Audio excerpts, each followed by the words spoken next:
Move over, Christopher Columbus. The radical left has a new historical boogeyman, Abraham Lincoln. Is anyone woke enough for these people? Also ahead, I'll talk to economist Art Laffer, the guy behind the Laffer curve, about the crisis being caused by COVID lockdowns and what it means for homeowners. It's time for Hold the Line.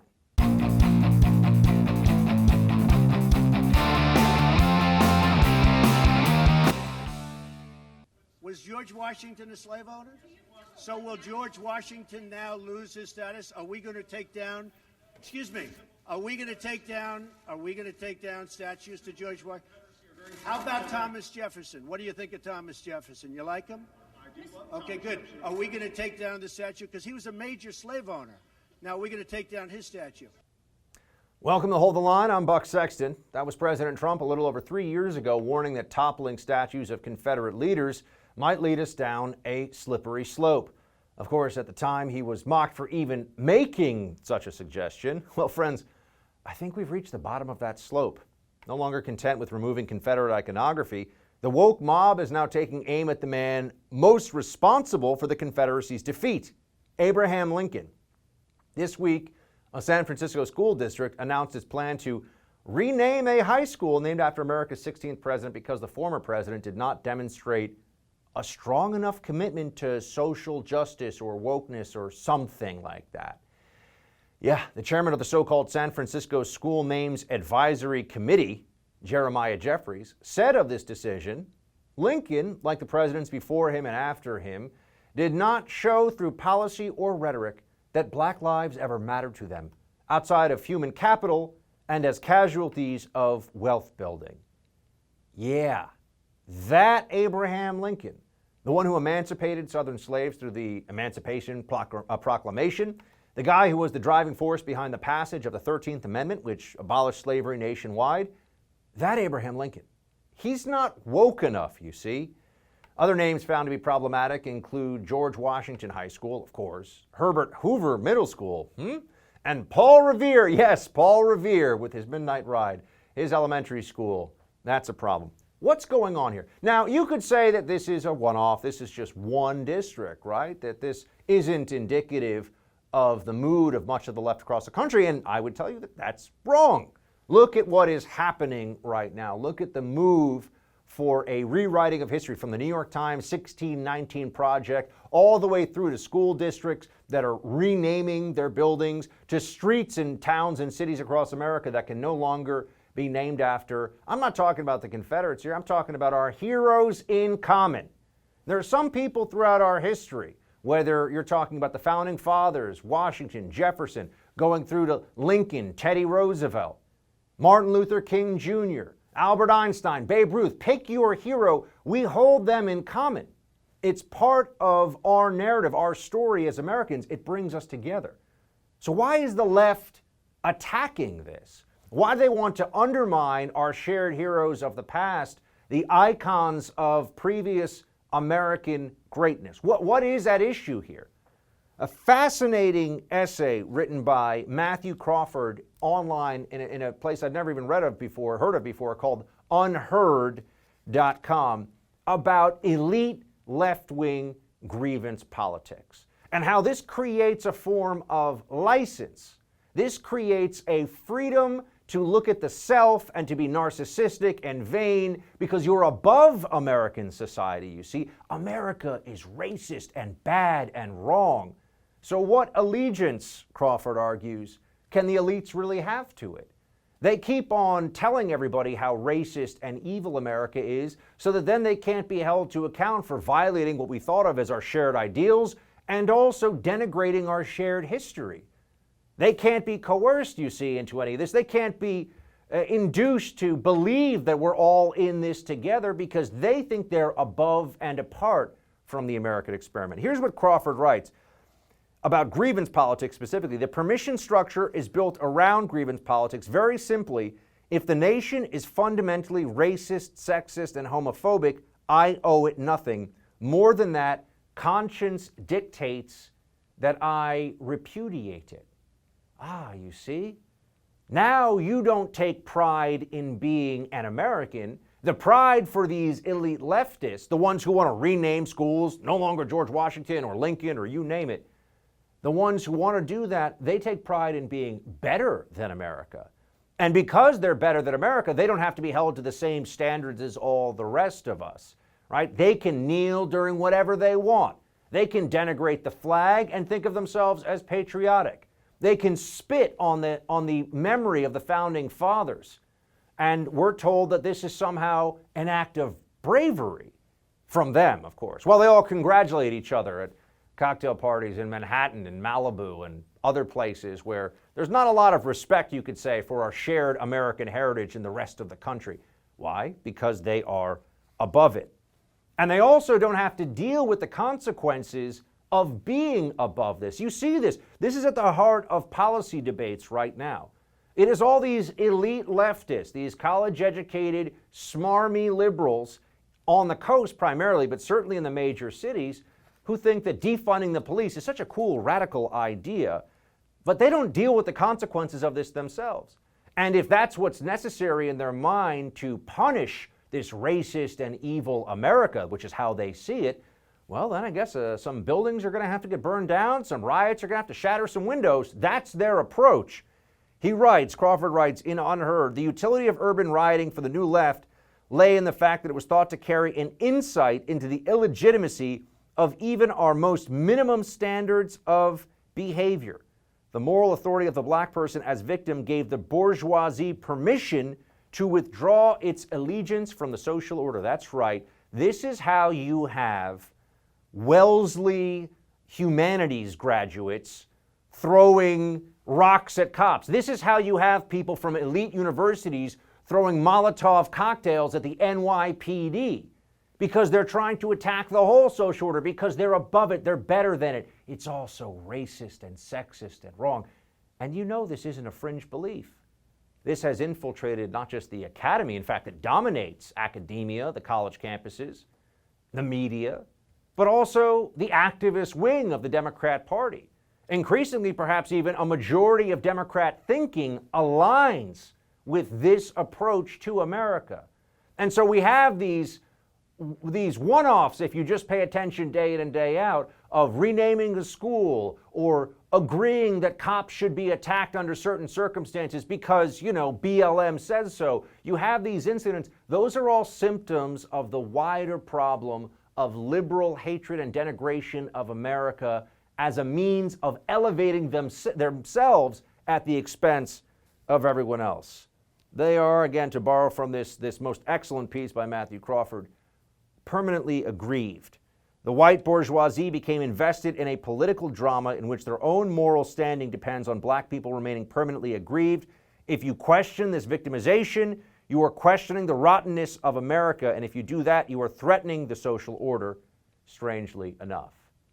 America has to be undermined and treated as evil and vile and rotten by these people so that they are not bound by the same constraints as all the rest of us. When they feel like rioting, they're justified in rioting. And when they call for a radical transformation of American society, they view themselves as emancipating all of us from this evil, underhanded, soaked in racism and misogyny and xenophobia country that just so happens to be the greatest country in the history of the world. The most successful, the wealthiest, the freest, the most prosperous, and the greatest single beacon of liberty and decency and American progress the world has ever known. Somehow that country is so awful to these liberals that they seek to undermine it, to kick at the load-bearing walls of its foundation. That's what they like to do. And it's because it makes them feel more important and makes them feel like they can do whatever they want and they don't have to be held to the same standards as all the rest of us because they're better than us because of their hatred of America and America's past. That's right. All right, Nancy Pelosi is flexing some muscle, demanding members of the House wear a mask at all times or risk not being recognized. The new rule isn't sitting well with one incoming member of Congress. We'll talk to Representative-elect Marjorie Taylor Greene about that and also this critical Georgia Senate runoff when we come back. I want you drinking the best coffee you can get anywhere, just like I do every day. That's why I want you drinking Black Rifle coffee. Black Rifle is a veteran-owned coffee company serving premium coffee to people who love America. Veteran CEO and founder Evan Hafer spent over 7 years on the ground overseas with the U.S. Special Forces. He even modified his gun trucks during the invasion of Iraq so he could grind coffee. There's nothing better than starting your day with America's coffee. Make your holidays better by giving the gift of Black Rifle Coffee. Go to blackriflecoffee.com/buck today and check out the best coffee in America. America's Coffee makes your holiday shopping easy with personalized bundles, gift subscriptions to the coffee club, gift cards, and a whole lot of premium coffee apparel and gear. Make your holidays better with Black Rifle Coffee. That's blackriflecoffee.com/buck to get you 20% off coffee, apparel, and gear, as well as 20% off your first month of the coffee club. The chair wishes to again emphasize the importance of safe practices during House proceedings. Accordingly, masks will now be required at all times in the hall of the House without exception, including while members are under recognition. To be clear, members will not be recognized unless they are wearing a mask, and recognition will be withdrawn if they remove the mask while speaking. She strikes again. House Speaker Nancy Pelosi abusing her power yesterday as she announced lawmakers must be submissive in wearing a mask in the House at all times. If they don't, they will not be recognized in those chambers. Well, our next guest is calling the do as I say, not as I do Speaker of the House out. Marjorie Taylor Greene, Congresswoman-elect for Georgia's 14th Congressional District, branded the mask mandate a violation of human rights, tweeting, "Is this the Marjorie mask mandate, Speaker Pelosi? An oppressive violation of my rights. Hashtag my body, my choice." She joins us now to discuss. Congresswoman-elect, thank you so much. Can you tell me why the masks are oh so important in the House of Representatives? Apparently not in private hair salons that are shut down for everybody else, though, in San Francisco, as we saw from Nancy Pelosi. That's right. That's exactly right. The mask is a political tool, and that's how the Democrats are using them. Now, let's all remind ourselves, California has been the most shut down state in our country. Back in June, they instituted their mask policy statewide. And right now in California, coronavirus cases are raging. They're one of the top states in the country with the most cases. And so clearly masks don't work.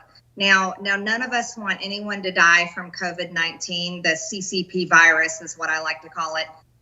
No one wants anyone to die. And of course, in certain risk groups, we want to make sure we're keeping them safe, like my own father, who right now is suffering with cancer. So I do believe there are certain times to wear a mask around certain people in the high risk groups. And those are unfortunately people in the older age groups over 65, people with comorbidities such as diabetes, cancer, hypertension, heart disease, and other unfortunately bad health issues. And so, but Nancy Pelosi is basically wielding her power as Speaker of the House and instituting an oppressive policy for members in the House of Representatives.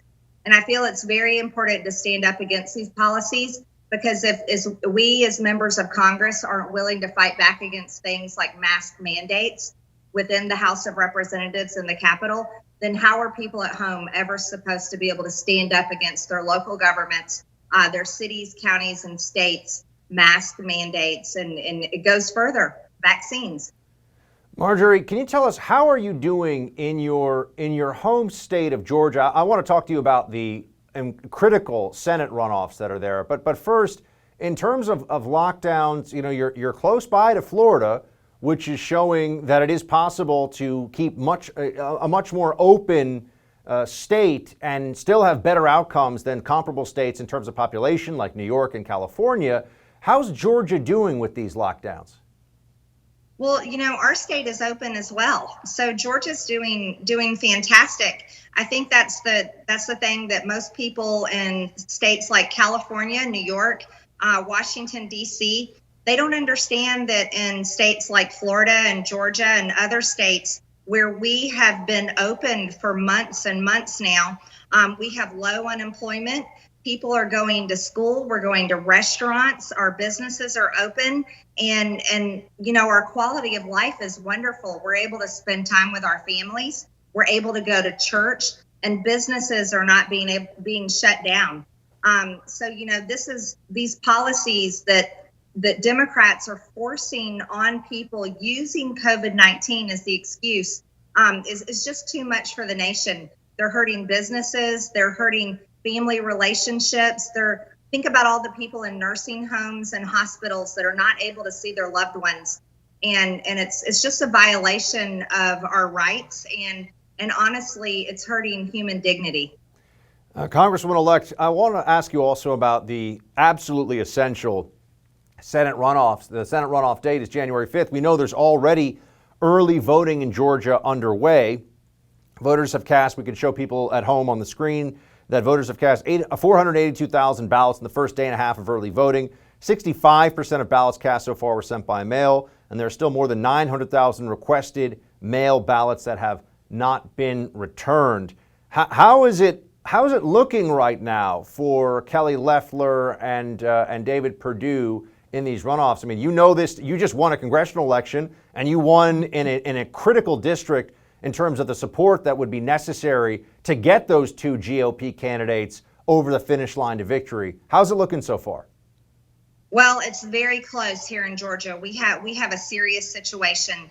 There's a lot of our Republican voters that are very upset about President Trump's race. And I'm going to tell you, I'm one of them. I know for a fact that President Trump won Georgia. We reelected President Donald J. Trump for 4 more years. We did not elect Joe Biden. There are so many instances and cases and stories here in Georgia that just prove over and over that we seriously had a problem in our elections. And so it's an issue, but we're out fighting every single day for our 2 Senate seats. As a matter of fact, I was with Kelly Loeffler earlier today. We were in multiple counties in my district and outside of my district, campaigning and working hard to turn out our Republican voters, because we have to win these Senate seats. The entire country is depending on us to save the Senate. And by saving the Senate seats here in Georgia, we are literally going to save America and stop socialism. And that's how important it is. So I keep telling everyone, look, yes, we're angry about President Trump's election, but we have to turn out and vote. And so on that note, I want to let you know, Buck, I have lined myself up with Congressman Mo Brooks, and I did it right away. I was the second person to step up, and I will be right next to him challenging these electoral college votes for Joe Biden, because we know for a fact that President Trump won, and he won by a landslide. So just so I'm clear, you want to continue fighting on both fronts. You want to continue fighting for the proper election result and these legal challenges, and you want to fight for these Senate seats, these essential Senate seats in Georgia. Congresswoman-elect, I want to give you the last word. Absolutely. I want to fight on both fronts because that's who I am, and that's why my district elected me. I am a fighter, and I believe America is the greatest country in the world, and I believe President Trump is the greatest president that I've had in my lifetime, and that's why almost 75 million people turned out in record numbers and voted for him. We need a president that leads with an America First policy agenda, and those are the same policies that I'm going to be working on and fighting very hard for. And so, yes, here in Georgia, I'm encouraging everyone. Let's keep pushing forward. We can't get down, and we cannot be complacent. We have to show up big for our senators and win our Senate seats. And at the same time, we have to continue and fight for President Trump because he's always fought for us. Congresswoman-elect Marjorie Taylor Greene, congratulations on your victory. Thank you for joining us, and good luck getting those Republican voters to turn out, those Trump voters to turn out for these Senate seats. We hope you manage to pull this one off. Thanks so much. Thank you, Buck. President Trump may be leaving the White House come January, but the loss of trust in the media that his presidency has created will last for generations. We're going to show you why. That's coming up in tonight's Buck Brief. I got a crash course recently into home title theft, and you better hope this crime never happens to you because it can ruin you financially. Here's how the crime happens. The legal titles to our homes are kept online where they can be hacked. A cyber thief finds your home's title, forges your signature on a quitclaim deed stating you sold your home to him. Then he takes out loans against your home until your equity is gone. You won't know about this until the collection calls pour in, and you're not protected by insurance, your bank, or common identity theft programs. Home Title Lock protects you. And in the unlikely event you become a victim of title theft while a member, Home Title Lock will spend up to $250,000 in legal fees to help restore your home's title. Go to HometitleLock.com and register your address to see if you're already a victim. Then use code RADIO for 30 free days of protection. That's code RADIO for 30 free days of protection at HometitleLock.com. Again, HometitleLock.com. Get those 30 free days of protection started today.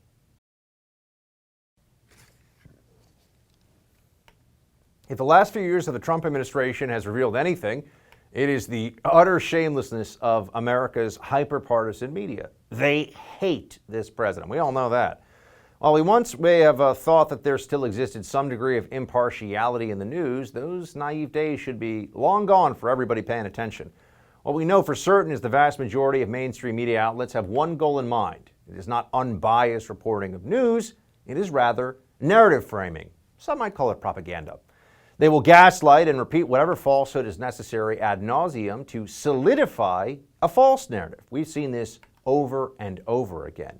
We most recently saw this with the reporting, or lack thereof, on the sexual harassment allegations against New York Governor Andrew Cuomo. Not long before that, of course, there was the unbelievable and blatant cover-up of Hunter Biden. Remember that story in the run-up to Election Day? Now they say that it went largely unnoticed, is the way the media tries to play this one. No, they just didn't cover it because they were told not to. Whatever the circumstances, you can be sure there's an agenda being pushed by these folks. Let's examine it fully in today's Buck Brief.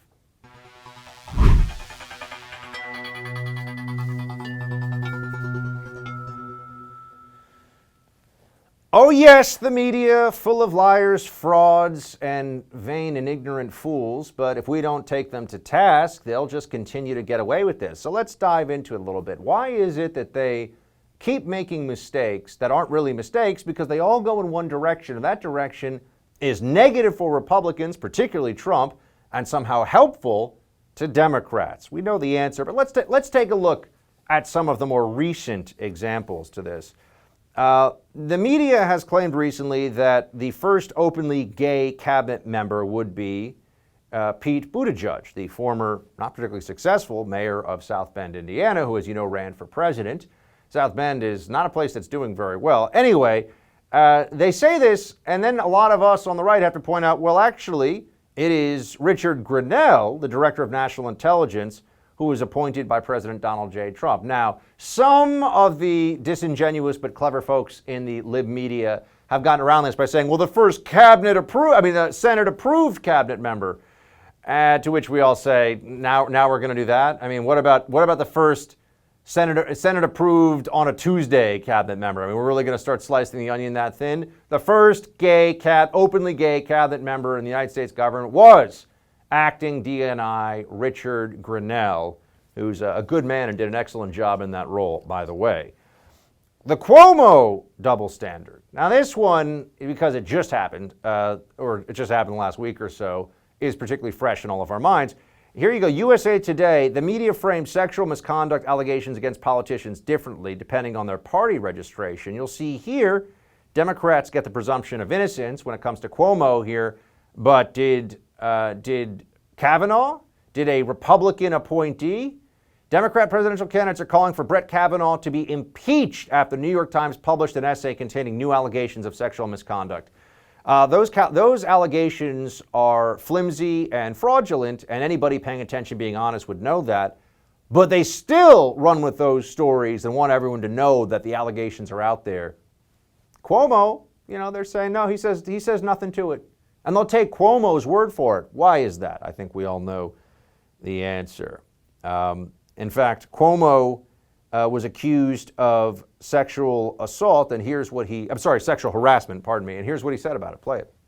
After the Me Too movement, they did absolutely nothing when it came to sexual harassment.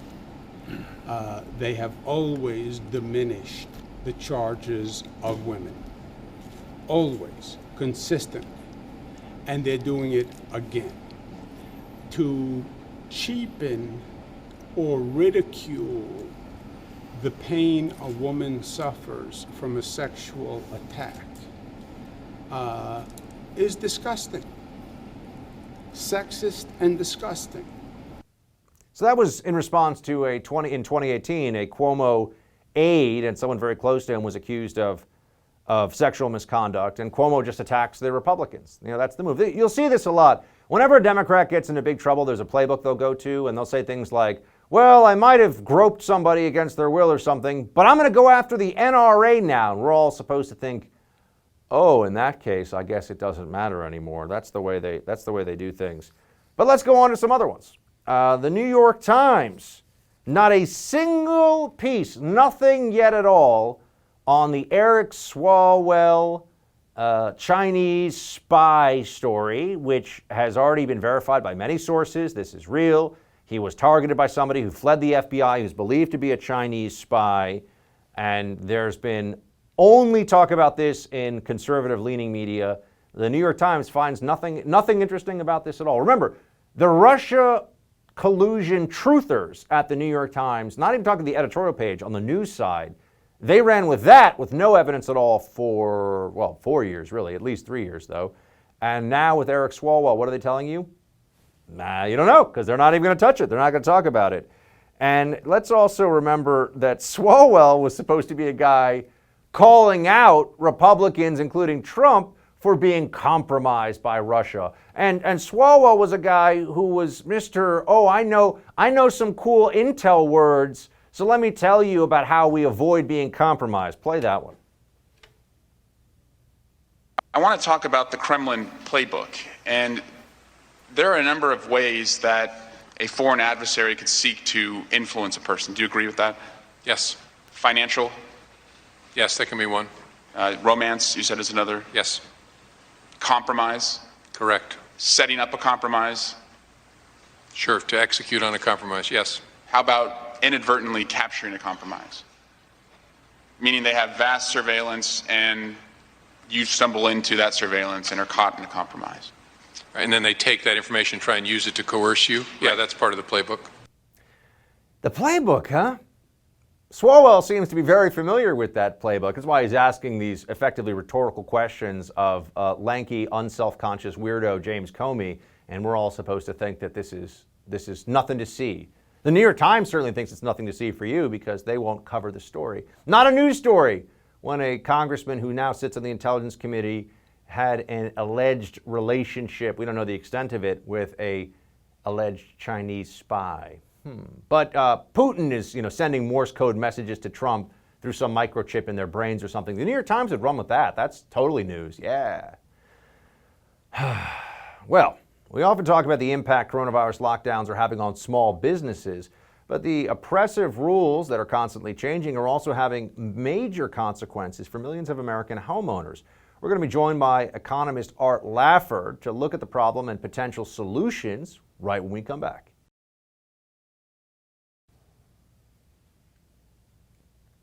One of the less discussed stories of the coronavirus pandemic has been the economic costs of our failed public health policies on homeowners specifically. The COVID lockdowns have sent millions onto the unemployment rolls. Families across the country can barely make ends meet. How can you pay for a mortgage if you can barely afford to get food for your family? Mortgage delinquencies have jumped to the highest rate in 20 years, according to The Real Deal. This is leaving many worried about the possibilities of another housing crisis, the likes we haven't seen since 2008. That would be yet another devastating blow to our already fragile and precarious economic situation. That sort of economic meltdown would only exacerbate the rise of suicides and overdoses as we've been seeing already. All the secondary and tertiary side effects that the technocratic elites in Washington never seem to want to discuss. Well, we're going to discuss this and the economic implications of these lockdowns and some of the common sense policy fixes that could help solve them. Happy to welcome Art Laffer to the show. Art, thanks so much for joining us. Appreciate it. It's my pleasure. Thanks for having me. Let's first talk about your piece in the Wall Street Journal about mortgage delinquency insurance. Now, for everyone that you hear that and all of a sudden you think, wait, what? Walk us through how this would help millions and millions of people across the country if this were already in place, which of course it isn't. Well, what you'd really like to see is, especially in catastrophic situations like 2008, 2000, the Y2K problem, what happened here with the pandemic when it hit. There are homeowners who all of a sudden get laid off because everything's locked down. They don't have the money to pay their mortgages. And then you get this disease that spreads to the mortgage companies. Their stock prices go. They start doing foreclosures and all of that. It's a very simple idea how to take care of this. Is very simply you require companies, people who buy houses to have mortgage, catastrophic homeowners unemployment insurance. And what happens is for at least a 6-month period, and it doesn't have to be catastrophic, but for a 6-month period, if they've got out of work and they can demonstrably show they're out of work by unemployment benefits, this would cover their mortgage payments for a 6-month period to allow the system to adjust. And it's a natural, very good market solution so that you don't have to have politicians about it. And the thing is, when these panics hit, my phrase I love to use is that whenever politicians make decisions, when they're either panicked or drunk, the consequences are rarely attractive. And what you want to do is get around those panic decisions. Oh my God, what do we do? And then they do something really dumb. This insurance would take care of that problem, take us for a 6-month period so you can sit down and think about what's going on and readjust to the new world. And can you explain how the government is effectively already largely on the hook for a lot of these mortgages anyway, right? Because I could see that a rebuttal or a critique that the people would throw at you is, well, why should I be brought into this? Or why would the government want to intervene here and be a part of some kind of a mortgage? As you said, this would be private insurance, but there would be a government partnership to it. How is the government on the hook, so to speak, for these mortgage delinquencies across the country? Well, let me just tell you what they did. They froze payments, and you can't foreclose on someone who hasn't paid the mortgage payment. Now imagine if you're owning that company that's the mortgage supplier. All of a sudden your revenues are dead, your stock price goes down, and you've got this contagion that hits the U.S. economy. Remember, there are two parties to this. There's the homeowner who's borrowed the money and has a mortgage, and then there's the mortgage lender to the homeowner. And both of those require them paying that and the company receiving it to keep both alive and well. And what they're trying to do here is just get an insurance plan that would tide that transaction over. Now, if the insurance premium is sufficiently high, they would have plenty of funds in their reserves to be able to match this period for someone who's unemployed and be able to tide us over for that period. The government would not have to be on the hook for it. Now, right now, the government is on the hook for it one way or another. The way I really dislike the government being on the hook is they declare a moratorium on all mortgage payments for people who are out of work. And then you watch what happens to the mortgage companies. And then you've got all sorts of problems, and it's like a domino effect. You can just see it cascading through the economy. And you want to it's nice to think about a crisis before it happens so you're well prepared for it. And the one thing that Washington is uniquely unqualified for is being prepared for a crisis. They just plain aren't, and they do very dumb things when the crisis hits. What should be done to unwind? I mean, you're talking about mortgages. You have all kinds of rent payments that have gone unpaid during the course of the pandemic. You have not for commercial ventures, for businesses, for stores, homeowners. How should we intelligently try to unwind this? What can we do? We got the vaccine coming out now. People, even the more dire predictors here along the way, have told us that within 6 to 9 months, things are going to feel a whole lot better than they are right now. What do we do between now and then so we minimize the economic pain and fallout from these policies? It's really hard to do this, and it's especially hard to talk about it because you seem unsympathetic if you talk about this. But let me just say that the taxpayers have done nothing wrong. They have not been culpable in causing the pandemic. It's not their fault, and they are victims of this as well. Likewise, the store owners, the people who have been put out of work, the restaurants, all of these, it's not their fault either. We have had a pandemic that has done a lot of damage to the U.S. economy in the aggregate. How do you mitigate that damage as best you can? And you don't mitigate that damage by taking from some unguilty party and taking that person's income and giving it to another unguilty party. What you have to realize is that these people who invest in the stores and the shops and all of those things. It's not their fault that this happened, but it happened. And, they put their capital in there, et cetera, and they don't have a guarantee that they will be allowed to stay open. And you're going to have a lot of damage done as it is. And there's no easy way of spreading that loss and making it a fair loss for everyone, because by spreading the loss, you cause it to be much larger. Someone's unemployed, and I paid them more money for being unemployed than the unemployment benefits. That's what we did.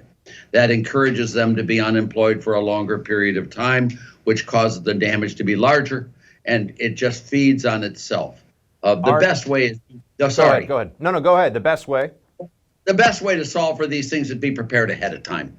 And, if you've been a smoker all your life and all of a sudden you got lung cancer, you can't say, what could I do not to have? You can't get rid of the cancer just by saying, I wish I hadn't done the smoking. Now, give me something optimistic here, though. How are we going to be looking, assuming 12 months from now that COVID-19 is effectively entirely in the rear view mirror as a pandemic? How's the economy looking? It looks great. Once they take off these lockdowns in these states, especially the New Yorks and the New Jerseys and the Connecticuts and, the Rhode Islands and the Washington, D.C. and the Californias and the Oregons, once they take these lockdowns away, this economy is ready to spring really up rapidly. Now, I don't know how high it'll get, but it will come back really, really rapidly, and it will give a whole different flavor to the overall. And if I may just say one thing about the president and about this administration, what they did with Operation Warp Speed and on the vaccines that we got in less than a year, much less than a year, that would have normally taken 7, 8, or 9 years to be developed. It is the most amazing thing I've ever seen that the government has done correctly since, let's say, the mobilization for World War II. I mean, this is where government really did a great job using private incentives to get those vaccines, to get it out. So we will be over this within the next 4 months. You heard it here, folks. The man behind the Laffer curve, Dr. Art Laffer. Good to see you, sir. Thanks again for joining us. Thank you very much. My pleasure. Talk to you later. Bye. Coming up, our daily rundown of left-wing lunacy, the buckshot. Economic uncertainty has left us all wondering about the future. The stock market seems to blow back and forth like the winds of political change. So what do we do to protect ourselves and our income for the future? For over a decade now, simple and conservative real estate investing has been the retirement answer for thousands of done-for-you real estate clients. It's now part of my answer to retirement. I'm not just a believer in what done-for-you real estate does, I'm also a client. I closed on my first ever investment property with my friends at Done-For-You Real Estate. Their system flat out works. Done-For-You Real Estate found me an amazing property, got me the financing, got it all fixed up, and are now renting it out and managing it for me. They're an award-winning, groundbreaking company with 13 years of experience that allows everyday, hardworking Americans to finally own investment real estate without all the risk and difficulty of doing it on your own. Visit doneforyoubuck.com to learn more and to find out if you qualify to take advantage of what may be a once-in-a-generation opportunity to finally own your own investment real estate. A former Republican announces what everybody already knew. Tom Cruise flips out on the set of his latest movie, and MSNBC wants you masking up pretty much forever, maybe? Who knows? But that's coming up in tonight's Buckshot.